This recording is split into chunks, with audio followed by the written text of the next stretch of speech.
Guys, I just wanted to give you another update on my 40-gallon tank. So I have actually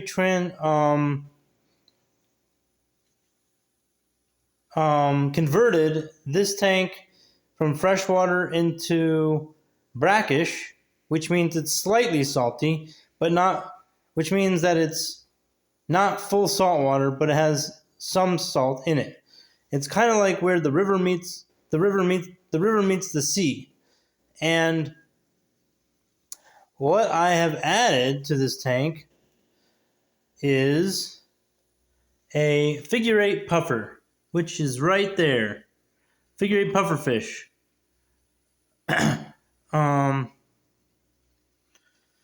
And it's really cool. I think this is my favorite fish. So I'm really glad that I have this. I've wanted this fish for like 20 years since I was a teenager, and it's really cool. One of the coolest things I think about it is what it feeds on and what you get to watch it eat.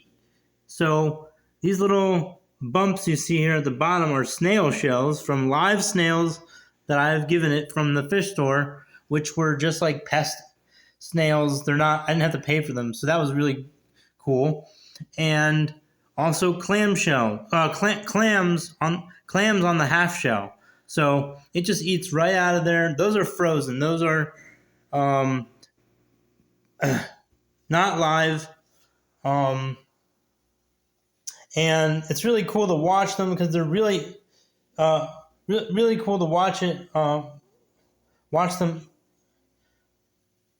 eat it, because it's a different type of experience from just traditional fresh other types of fish that you might find that are tropical fish, because they're not pellets or flakes, which the fish just come to the surface and eat it. This fish does some hunting.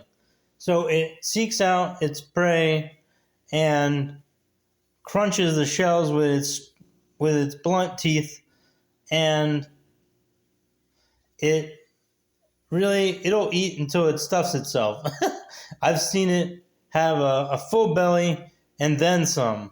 So it'll eat whatever you give it. It'll eat as much as it can until it just really it's had Thanksgiving dinner.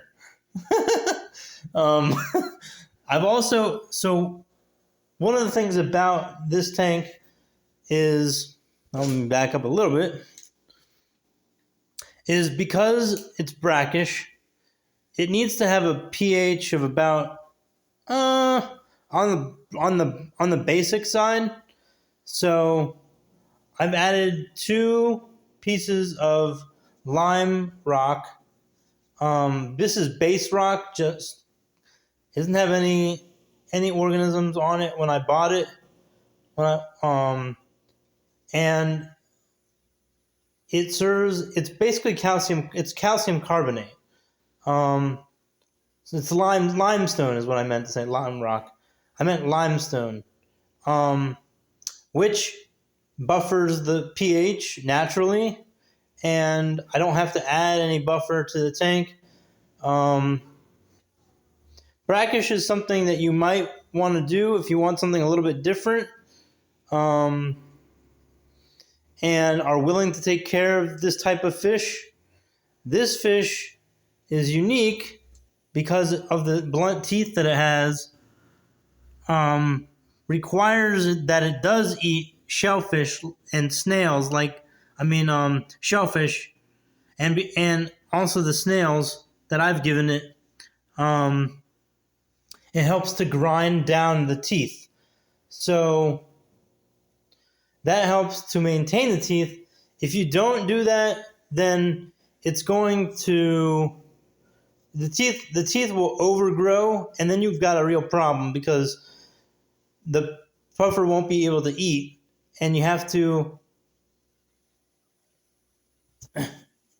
anesthetize it and file down the teeth, which can be a big pain in the ass.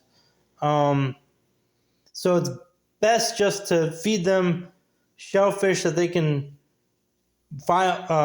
wear down their teeth naturally. Also, you may have noticed that I have this thing here, which is a sponge filter.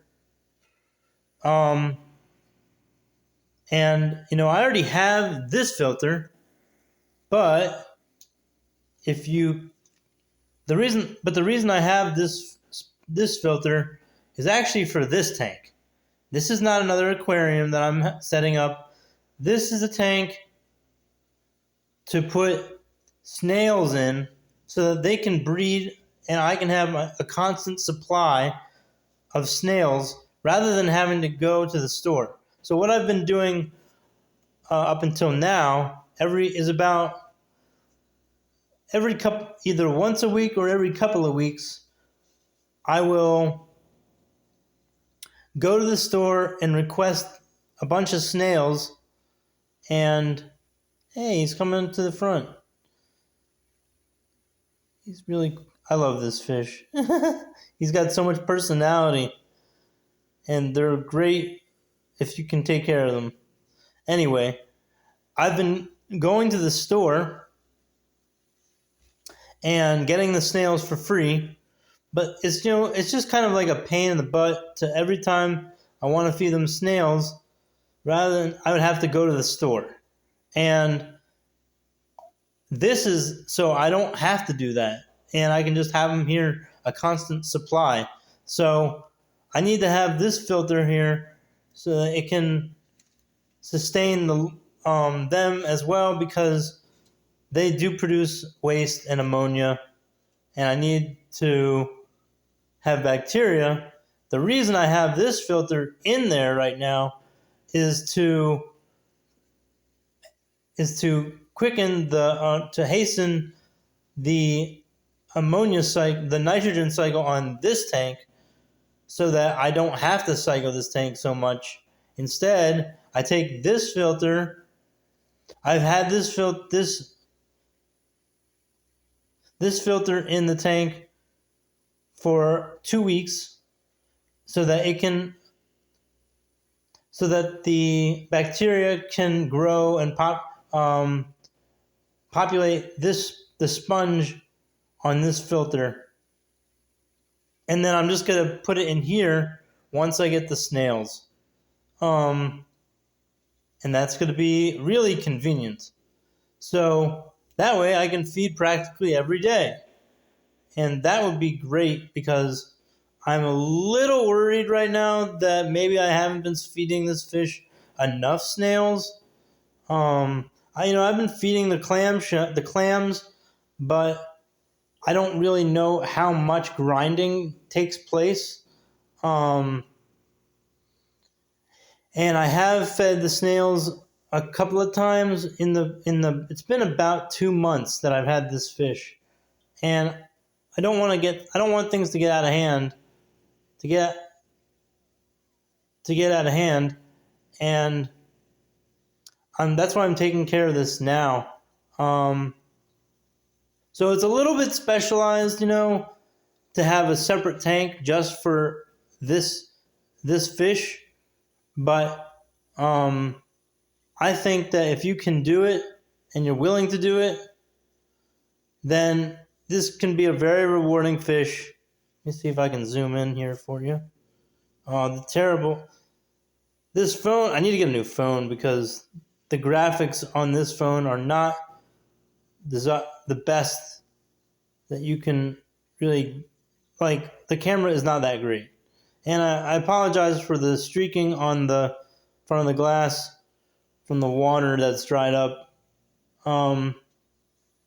If you're wondering about actually, I'll leave that for. I was gonna do a little bit of what you need to do for a brackish tank, but I think I'll leave that for another video. So I just wanted to update you guys. I've had this fish again since December of 2024, and I've had this brackish tank around that. Yeah, he's the only fish in this tank. I'm planning to put some other fish in there, but not right now. he's got this entire 40-gallon tank to himself. So he seems to be enjoying it, and I hope you have a great day. Thanks for watching. Remember to like and subscribe.